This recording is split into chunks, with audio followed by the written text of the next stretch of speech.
Hey everybody, this is Mark the Game Shark here with another how-to video. In this video I'm going to go over how to hack the PlayStation Classic. Now this video might be a little bit long, but I guarantee you it'll have so much information that hopefully it'll answer all your questions on how to hack the console. So I'm going to break it down into sections, like what you physically need, and go over like doing the software side of things on the computer, as well as going over some of the interfaces and what Autobleem has to offer.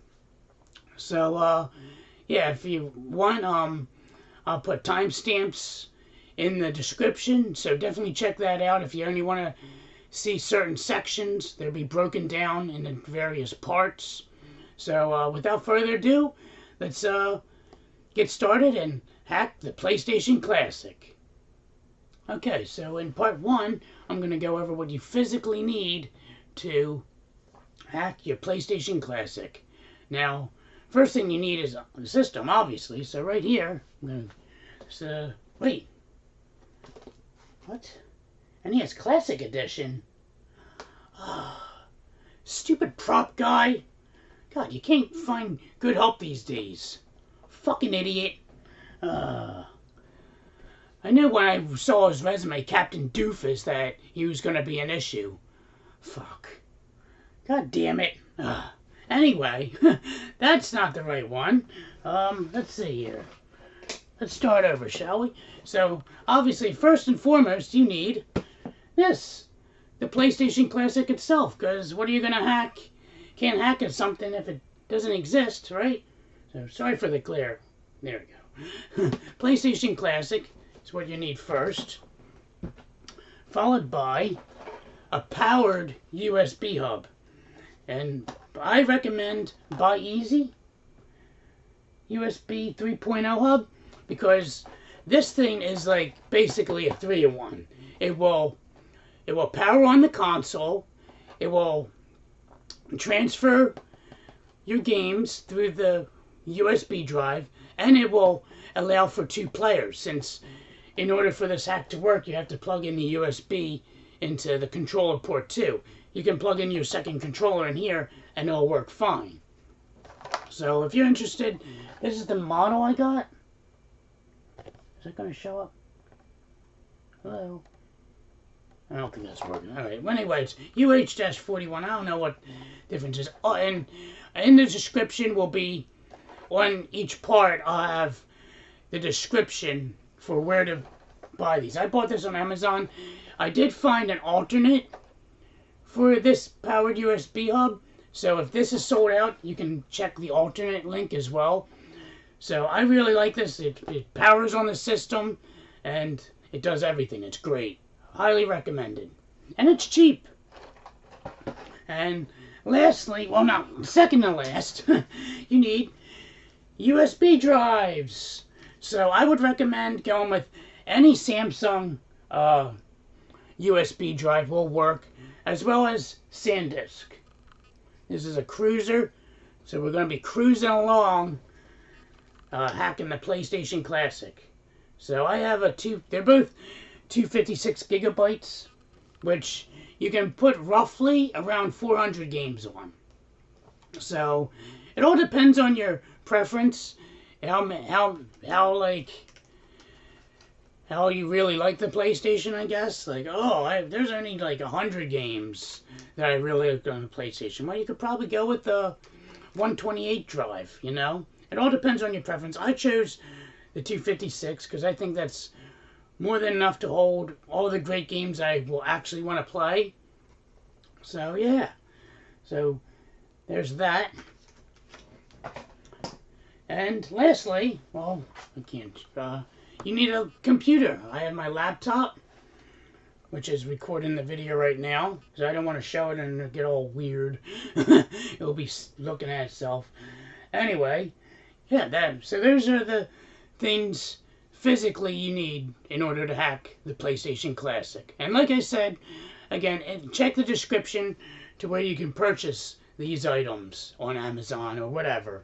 And I'll have several examples for the flash drives as well.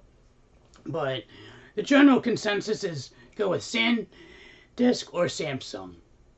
Alright guys, in this section we're going to go over the initial setup for Autobleem for configuring it on a USB thumb drive. Now on this side of the screen I have my external hard drive, which I store all of the PlayStation ROMs as well as different Autobleem builds, as well as Autobleem tools that you can use for like doing other stuff like formatting the drive if your drive isn't formatted in FAT32, which it needs to be, and so on and so forth, as well as other stuff, which I'll go over later on during the video. On this side, we're gonna show the thumb drive once I put it in the computer. But for now, we need Autobleem. That's our first step. So we go online, and one thing I want to mention is I will have links in the description on this section of where to go, what web pages you can go to, and it'll be various web pages that I use throughout this demonstration here. So first we want to go and download Autobleem. So we go here, Autobleem releases for GitHub. Now here's the Autobleem. Now it's in what I like about this is all in chronological order. Sorry. So the first one is the latest and greatest, and then scroll down. This is the previous version, and then that's the previous version after that. So we don't have to worry about those. I guess it's just like an archive thing. So we're just going to focus on Autobleem 0.7.1 Ultimate. So you can read this. It shows like all the changes they've made since the previous version. Now these are all the download links, and I'm going to go over them briefly. So we got here the Ultimate Clean. This is basically just Autobleem without any cover art for any of the games. And then Ultimate Full will basically have cover art for all regions like NTSC, Japanese, and PAL regions. This next file is NTSCJ, so it's all Japanese cover art. And then next is NTSCU, so it's all the US cover art. That's all you get in this package. And then you have here all Ultimate PAL E. It's all the PAL region cover art. And then this is a new thing they added, Ultimate Retroboot. It's basically all the files you need to set up Retroboot, and Retroboot is really neat. I would personally just set up a separate thumb drive just for Retroboot. So you can have like, say like your Sega Genesis, your Super Nintendos, your Game Boy, I think Game Boy Advance, Nintendo, yada yada yada. All your retro consoles, you can play them right on the PlayStation Classic via Retroboot. And it works really well. I haven't done it personally, but if you want to go down that route, this is the file you want to download. So without that being said, go through here, go to my folder. So this is all I have. I have, like as I said, I have various versions of Autobleem. I have the old version, and I also have the new Ultimate version as well.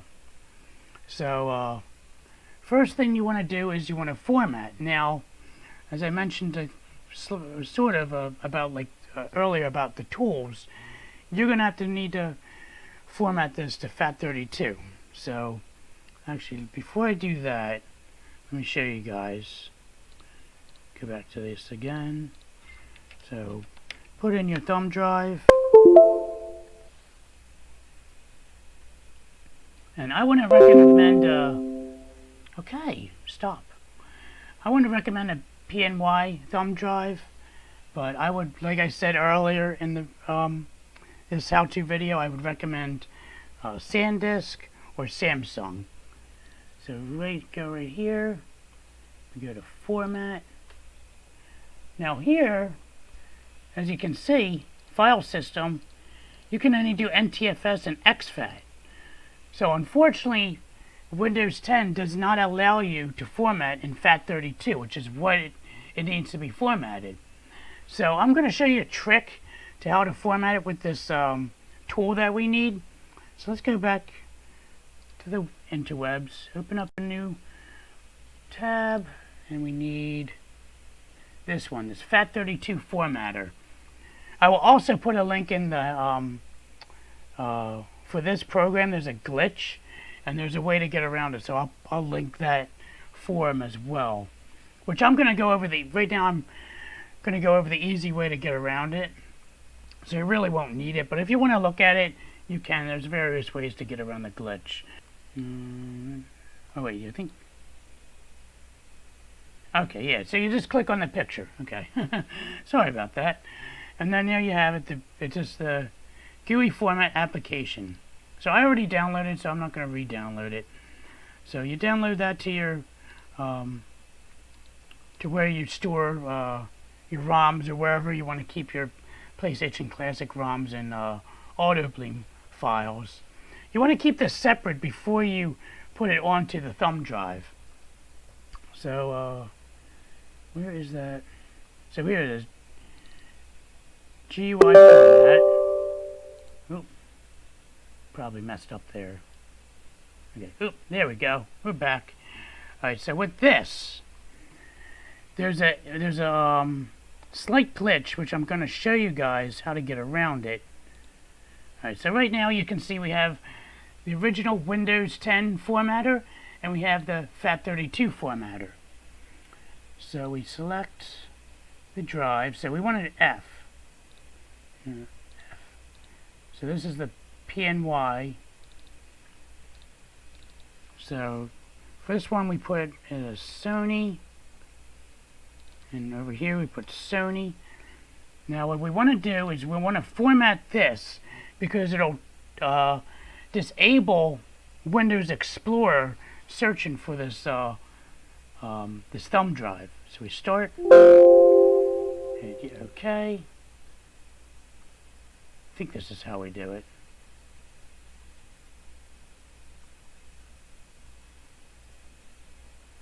It's gonna work. It might be stuck. Oh, there we go. Jeez, how took it so long? Okay, so then with that being done, we go here and we start the FAT32. Okay. Do.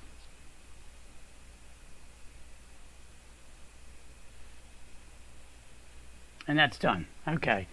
So the reason I did, like I said, mentioned earlier, the reason I had this format to NTFS first is so that it would release the Windows Explorer searching for this. Because if you just open up this program and hit start, it would come up with an error saying that the drive is in use. So this basically, like in technical terms, it unmounts the drive for a short second, and then since it's unmounted, it can reformat it in FAT32. So let's see if it worked. Go to properties, and there you go. So we have FAT32. We want our label Sony in all caps. So there we go. That's initially the drive is ready to go, ready for Autobleem. So now all you have to do is just simply copy the full. Simply you extract the zip file for Autobleem, which I've already done. So which one we're going to do? We're going to do just NTSCU. So I already extracted all the files. Now what we do now, we open up thumb drive on the right and basically select all, right click copy, and then we paste everything here. So depending on how long it takes, I'm going to do a jump cut. Okay, so now that everything copied, this is basically just like vanilla Autobleem pretty much. You have the program, but you don't have any games. So then you go back, oops, went back too far, and then you take whatever ROMs you want, like any rips or whatever you want, and you basically just put them in the games folder. So I'll just pick some, I'll go, I don't know, just pick a couple games, whatever. There. and you basically just a la carte whatever you want. Just copy it and paste them in here. And again, I'll do a quick jump cut so you don't have to wait 3 minutes and 30 seconds.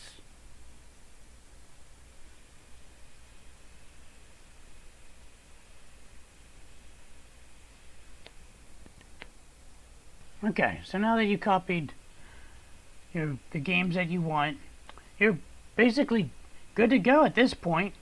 Now, one thing I want to go over real quick is how to add cheats. So, I already downloaded it. It's Donald's GS Game Shark code build. And I always go to folder list because it's easier to navigate.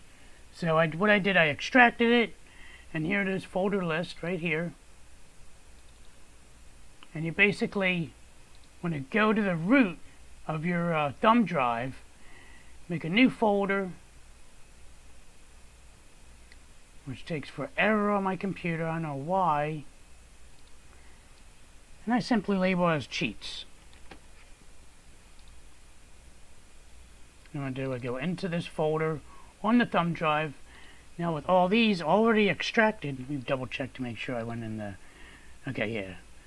So I go to the folder list, and then from here, you select everything, copy it, and then paste it in the cheats folder.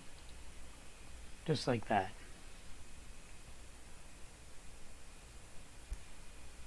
So, actually, you know what? I'm not actually going to jump cut. I'm actually going to show you guys. Actually, why can I not go into... There we go. Huh. That was weird. Alright, so while that's doing that, I'm going to show you guys where it is. I'll have a link in the description as well where you can find it.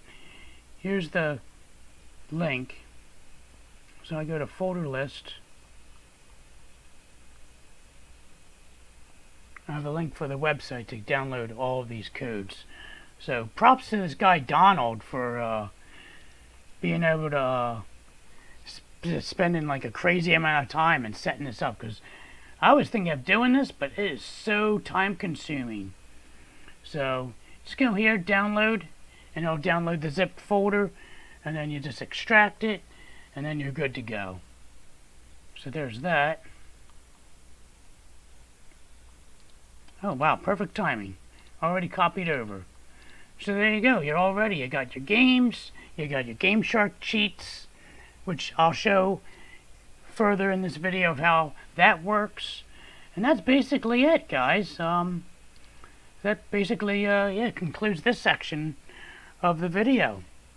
Alright guys, in this section I'm going to quickly go over how to update Autobleem.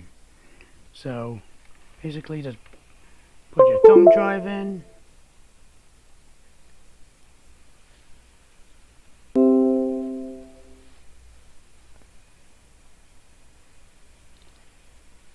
So say, okay, computer, knock it off. Alright, so say there's a new version of Autobleem. You're like, oh my god, I have all these games on here and I have cheats. Like, what, I have to delete everything and reformat and start over? Nope, it's super simple. I'll show you guys how to do it. So you're in here, basically just select this, all this weird numbering stuff, Autobleem, System and Themes, and just hit delete.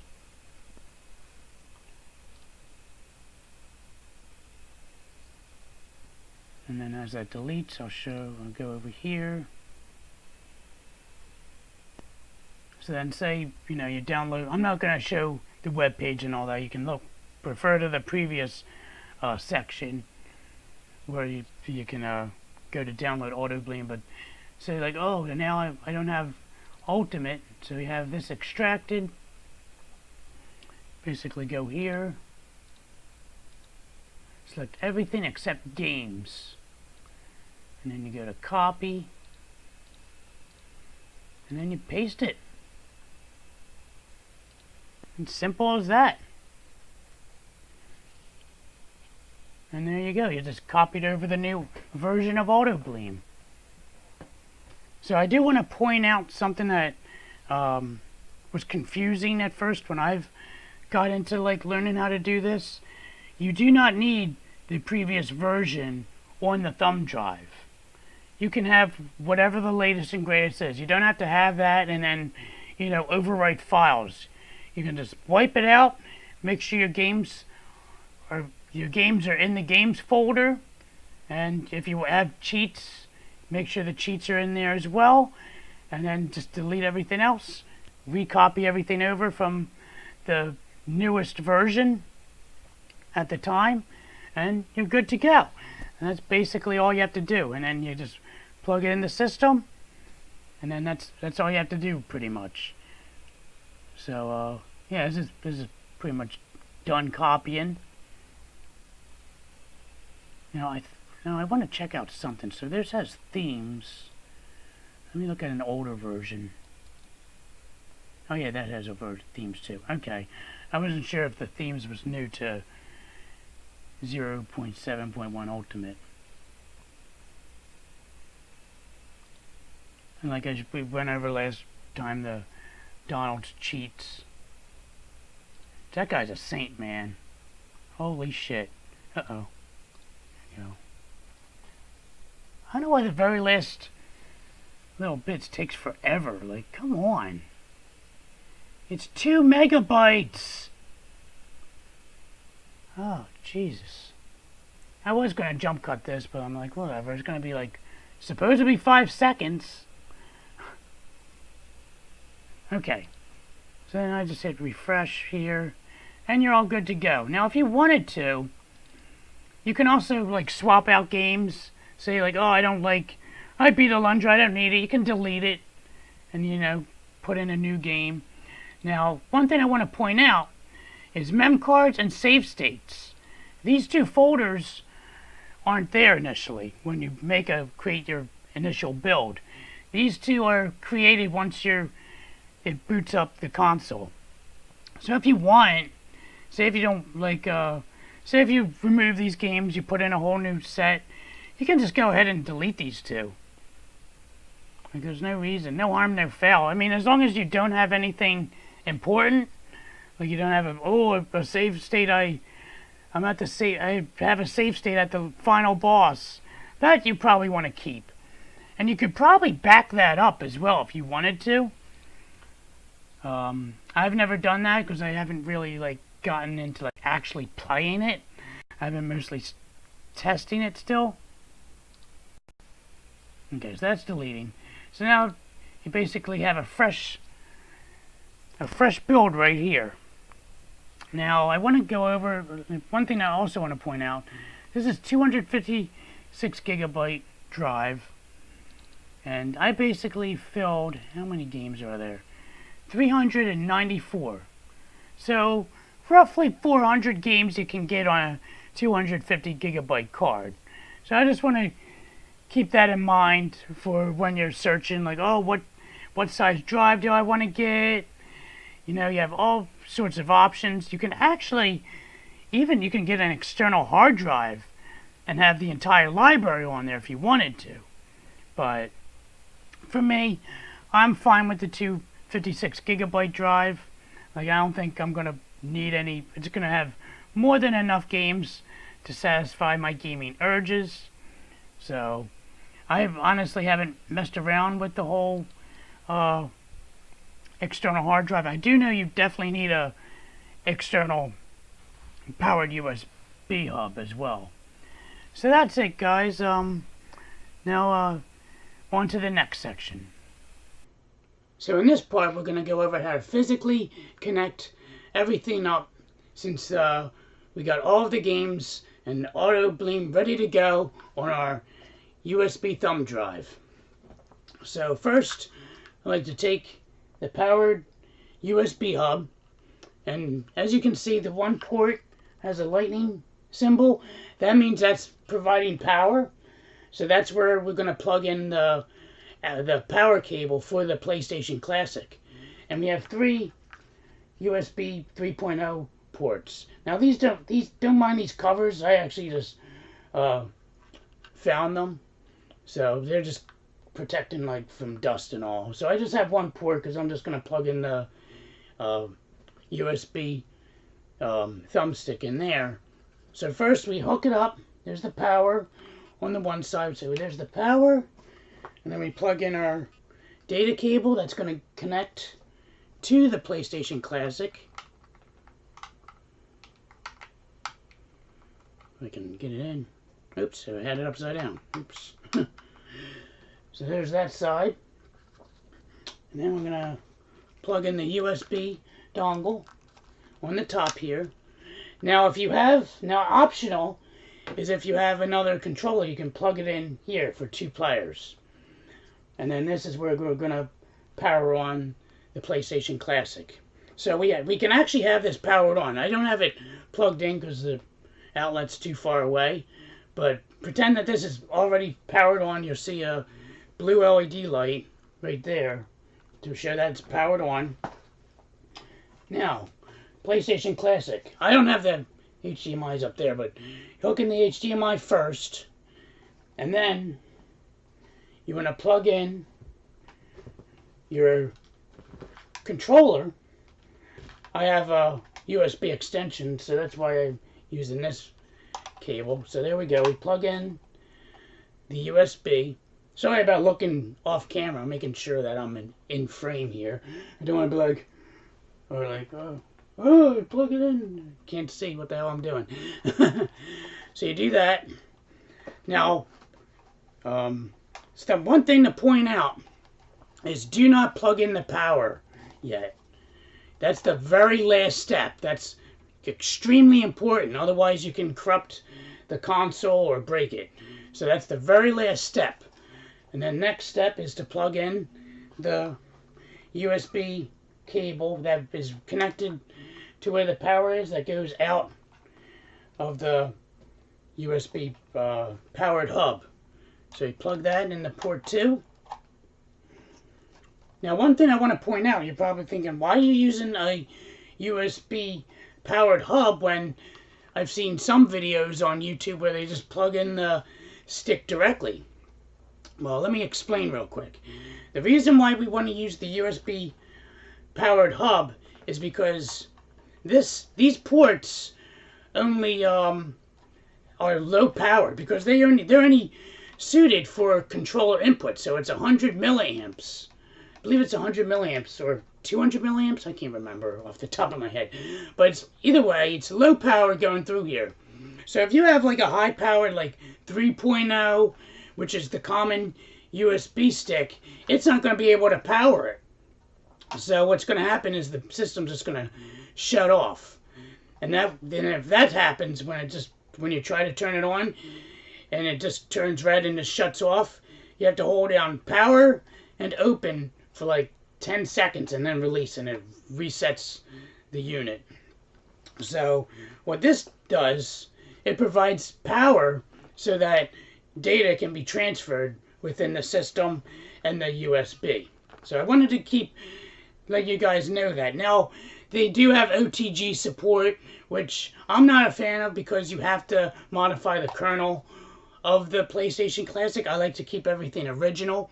Like, I can literally unplug this, power it on like normal, and it's a normal console right out of the box. Like, you won't even tell it's modified. So that's why I like this thing. Basically just reads information. There's no changes to the console itself. And then we take, where the heck is it? Oh, it fell on the ground. And then the last step, we plug in the USB power. So plug it in there. And then we plug in USB. So then it powers on, and what happens is you'll see this light go orange. It'll glow orange, letting you know it's ready to go. So, and that's basically the setup, guys. And then just press power, and what happens is once you press power, it'll blink red and orange. Now don't be alarmed.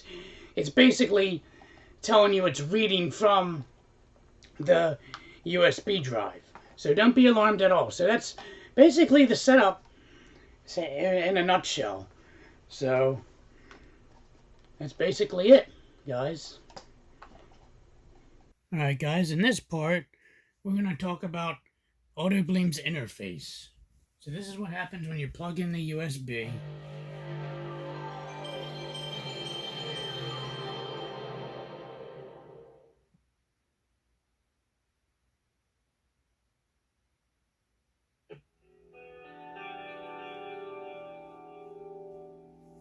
Now here it says games, you'll see right there it says game changed.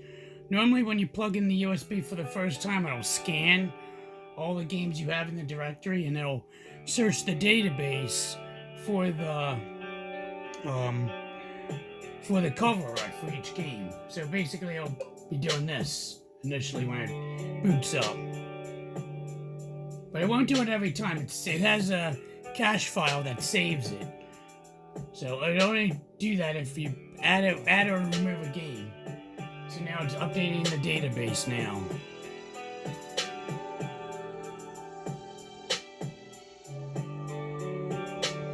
Which, depending on how many games you have, can take longer, it can take shorter.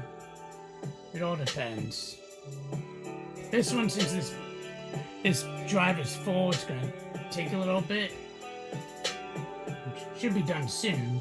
Come on.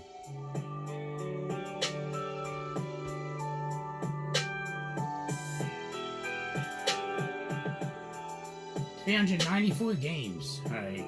So press select to get options. First thing I'm going to do.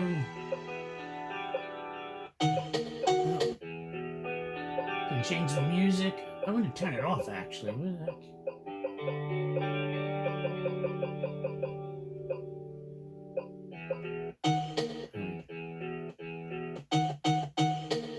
How do you turn off the music?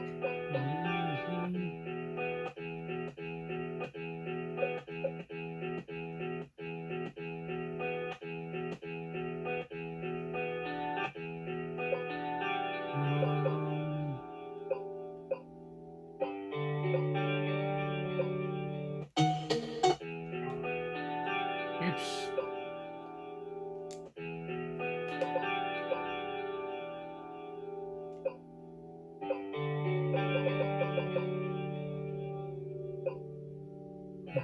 Oh, here it is. Background music off. There we go. Alright. Still trying to get used to this menu here. I usually don't go into it, but so you press select and here's the configuration. What else? Actually, I'm gonna do a jump cut. Alright. Alright, so once you get to the main menu and press select, you go to the configuration. I did a quick jump cut because I wanted to turn off the music, which is right here. Go to background music, you can turn it on and off. I just wanted to turn it off so I could concentrate on what I'm going through the menus and everything. So you can change like the color, the cover style. I don't know what that means. I just leave it as default. The menu theme. You can put it as different. You can get different themes. So I just leave it to default. So you have different background themes you can mess around with. That's default. This is evolution. Let's keep it as erg, whatever the hell that says. You have language. Don't even mess with that. Internal games. This will allow you to play the games that the 32 or whatever games are initially on it. You can play them as well, and it'll only affect that section of the console. So, I mean, if what I've done, I've actually re-downloaded all the games internally, so that way they have the NTSC version of the game. So I'll probably turn that off, but you can leave it on if you want. You can leave it widescreen. I just leave it off. Widescreen, quick boot. I don't know what quick boot does. I'm assuming, I guess, like if you're playing a game and you like turn it off and turn it on, it'll load up said game. But I haven't messed around with that. I like that. There's background music, graphics filter, on or off. Show RetroArch. I turned it off because RetroArch you can add like Nintendo games and PlayStation, and not PlayStation. Well, yeah, you can add PlayStation as well, but you can add like retro games to it, like Atari and all that nonsense, which is actually really good. It's a really good emulator to use if you wanted to do that. But my suggestion, if you want to use RetroArch, I would create um, a separate drive just for that, because then that way you can fill up a whole bunch of stuff. You could probably put Neo Geo, I believe, on there. I noticed they just, I might have been, I think it's this version, but now you can play Dreamcast, which is kind of interesting. So I just leave that off. And what that show RetroArch does, it just shows a button at the bottom to actually load it. And advanced, I keep that on because you can go to advanced settings. Showing timeout, I just leave that default. So we press L1 for advanced, and you got memory cards. Press X. You can like create a new card. You can delete your card. You can change like the pages of the memory card as well. And there's a game manager, so you can like go in and you can change different things for the game. Now, this version of Autobleem has a favorites option, which is really nice because you can filter through favorites. So, say if there's like a certain amount of games that you always love to play on the PlayStation, like say if you're a huge James Bond fan, yeah, I'm talking to you, Steve. You can leave it as a favorite, and it'll be in your favorites section. So I'll just leave that as the favorites. You can do like, I don't know what a speed hack is. They have scan lines. You can change like the clock speed. I'm not gonna mess around with all of that. But okay, so say if so I got that one in. I don't know, say I want, so you can go to each game that's loaded. Yeah, that game looks like a favorite of mine. I don't know. Ooh, Blaster, that's a favorite. That was a previous Let's Play.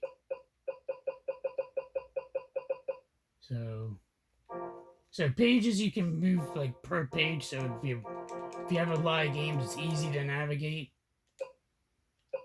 Put that as a favorite. Flush covers. I think that removes the covers.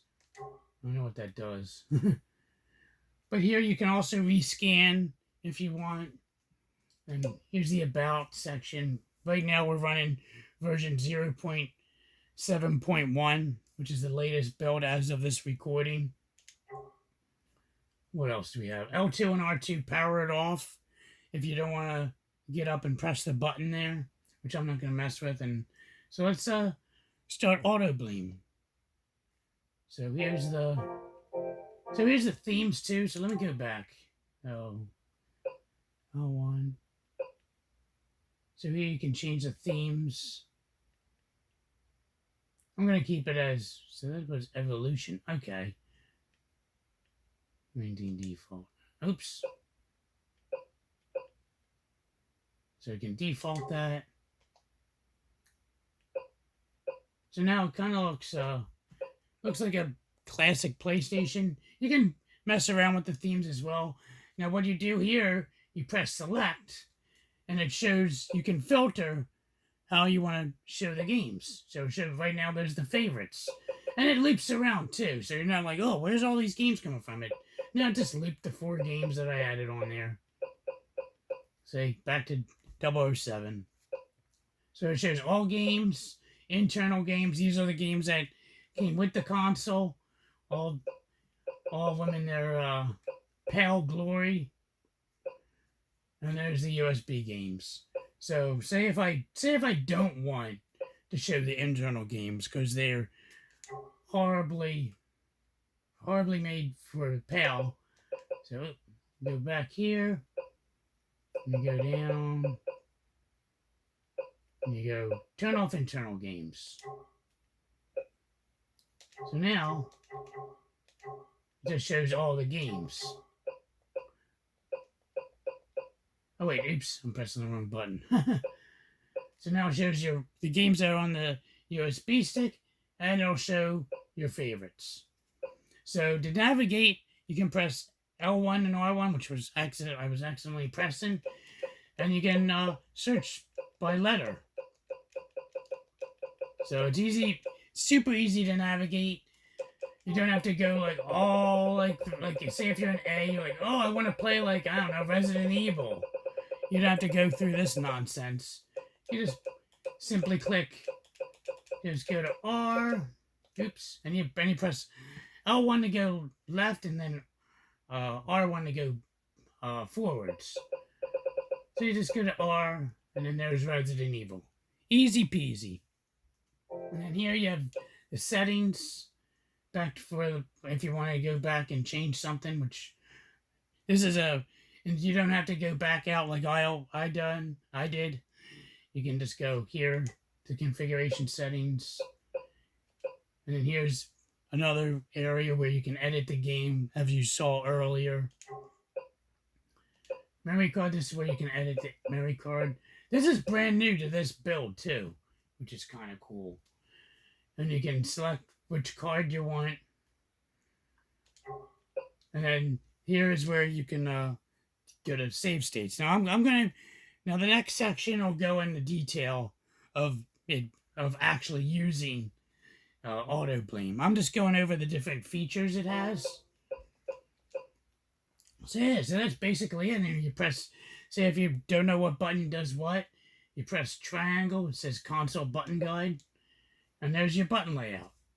Press X to select, and circle to cancel, and square is to run retro boot. And like I mentioned earlier, R1, L1, quick scrolls to the letters, select, you filter the games, and L2 and select, which doesn't pertain to this build, goes to retro boot. And then in game, you press select and triangle to show the emulator configuration menu. And then there, in boot menu, press R2 and L2 to power off the console.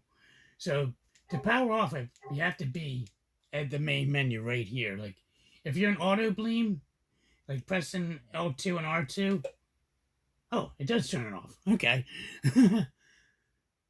So there you go. But yeah, I believe you can't be in a game, and when you press L2 and R2, it won't turn it off. But if you're like in the menu like I was, press L2 and R2 and it'll power it off for you. Just if you don't want to like get up and power it off. Which me, I'm just so used to just getting up and powering off, I'll just do that. Because it's wired anyway. So it's more natural to do it that way. So yeah. So that's basically the interface in a nutshell. Next section we'll go over the whole features of playing the games and save states and all that other stuff.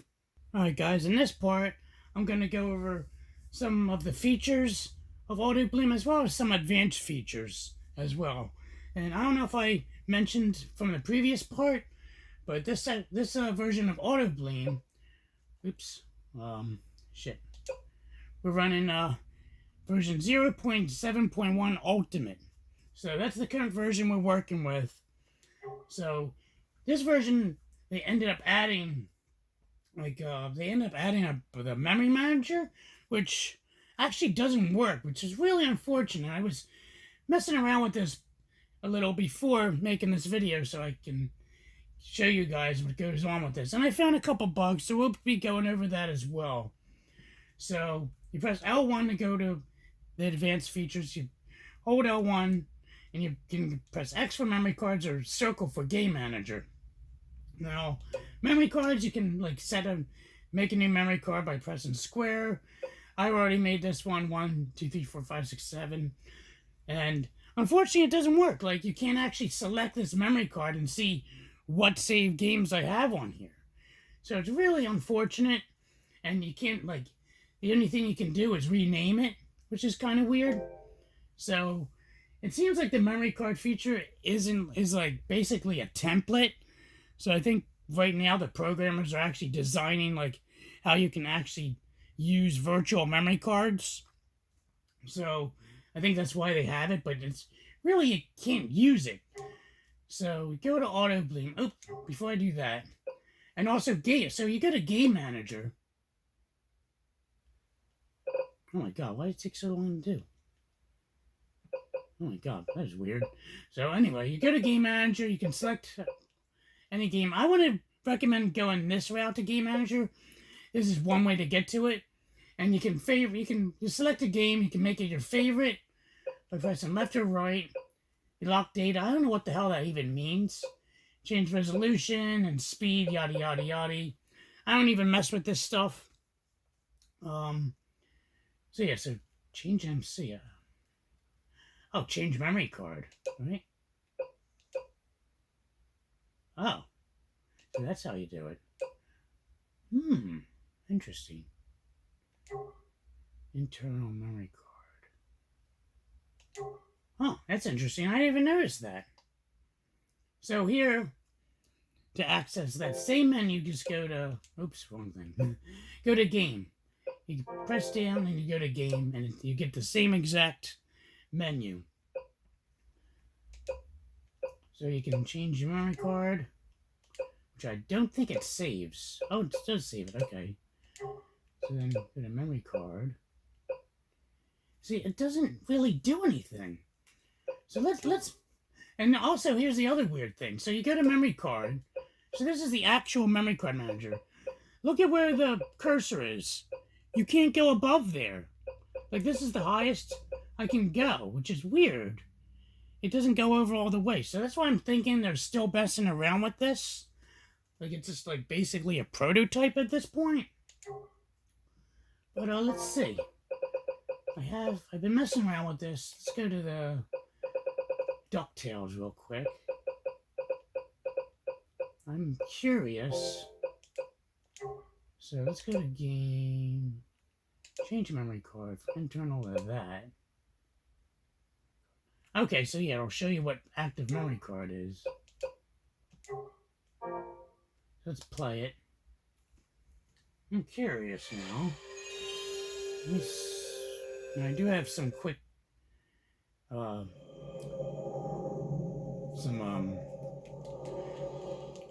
quick saves too.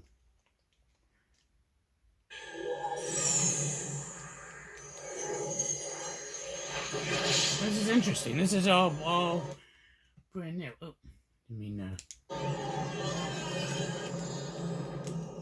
trying to skip all this stuff. Keep pressing, selecting triangle. So if that's the case, then I wonder if my save is not on here since I switched memory cards. And it is, huh?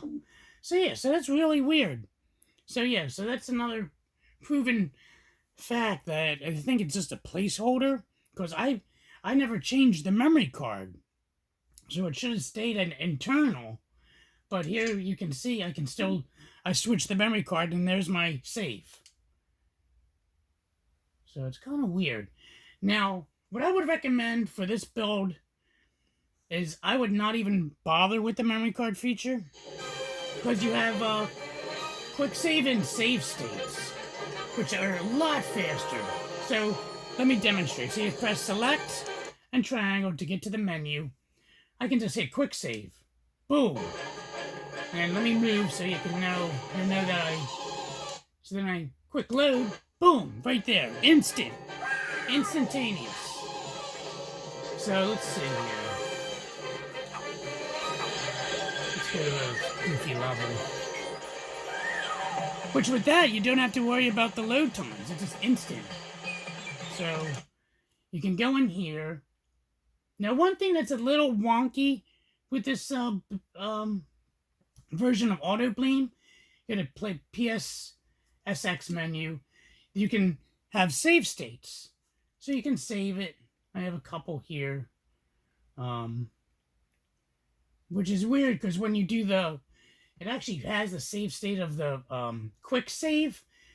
I like the quick save feature, and it actually does save the game too, because I even shut down the system because I thought it was only temporary. It actually does save your quick save, so when you turn on the system, you can just load up the quick save after you boot the game. But you can save states here. Like I'll save it in, I don't know, 7. And then I'll exit the game. And then offers to save state right here. You have the only offers 4 slots. So I don't know if, let's go to slot 2. So there it is. So if you're gonna do save states, I would do one or the other, because it seems like they try to clash with the data. It might overwrite your save state if you try to use both of them. Or I would stick with just the quick save and quick load. That I would say just pick one and stick with it. The memory card feature, I wouldn't even worry about it. Just, you know what? Just pretend it doesn't exist. That'll probably be your best bet. So, let me see. Let's see what we can do here. Let's go with good old Crash Bandicoot. So now I'm going to explain how you can use the cheats in this game. The one downside about using GameShark cheats is you have to keep loading it every time. Every time you load up the game after you exit, you have to reload in the cheats, which is a little cumbersome, but it's not too bad. So let's play some Crash. So once you get here, press select and triangle. Go to PlayStation. I'm just going to call it PlayStation menu. I'm not going to say PCSX menu. And they have this feature too. Save Autobleem config. I don't know what that does. I thought after I loaded in the cheats, it would like save it. It might just save like other settings on here, but I don't know. I think it's just a waste of time, to be honest. So cheats, obviously there's no cheats currently loaded, so you go to extra stuff, load PlayStation cheats. I'm not going to say those words or letters or whatever. Load PS cheats, and you want to hit X. When there's the double dots on the second line there, it goes back to the root directory. So you want to press right and keep going all the way to media. So click X, and you see now you're in the media directory. Press right, and then you see cheats, which, well, whatever you named your folder for cheats, which I'll go over, which I already went over in the previous section. So you go to cheats, and here I have it alphabetized. So you go to C, and just click on Crash Bandicoot. Crash Bandicoot 1. Boom, 6 cheats loaded. It's not actually 6 cheats, it's like 4, I think. Yeah, so now I can, let's do level select. So hit done. And circle to go back. So it's kind of cool having a GameShark feature, which I just found out about this last week. So I'm glad I kind of held off making this how-to video so I can show you guys how the GameShark feature works. So it's kind of cool. Start the game. And just like that, boom! I can go to any level I want. How cool is that? Now I'm curious, will it mess up if I turn the cheat off? Let's see. You know what? I don't want to level select. Oh no, cool. Oh! Wait, I can't go... Oh, that's interesting. So I'm going back, but I can't go forward. Huh. Can I actually go to that level? Oh, that's pretty cool. Okay, so once it... Alright, so once you turn off the cheat, then yeah, you can't go anywhere. It's like that, it basically thinks that's the last level you completed. But then when you go back, you can't go forward. So that's kind of cool. So watch. So then we exit the game. And we want to play it again.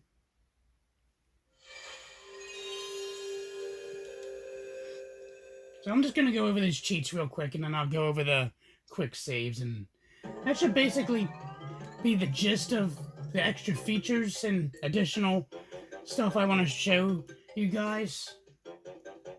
So you go here, and you're thinking, oh, I loaded the cheats. Nope. It's not there. And so yeah, every time you exit it, you have to reload in the cheats, which is, it's kind of annoying, but it is what it is. So do I have any? Yeah, I don't have any save states. So I'll show you how the save states work real quick.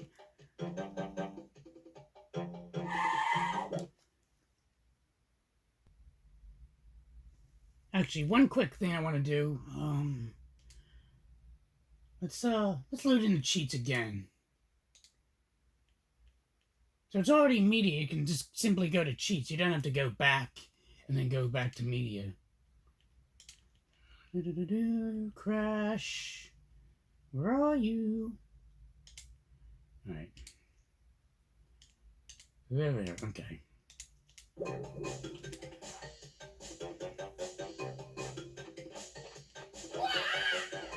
So if you want to do a save state, let's go save state, and then whatever slot. Slot 0. Keep it simple. And let's exit.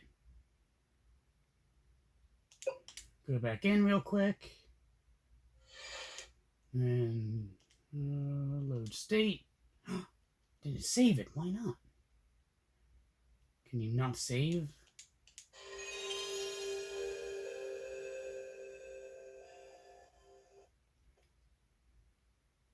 Is it because I have... What the heck? What's going on here? So it's not there. It's interesting.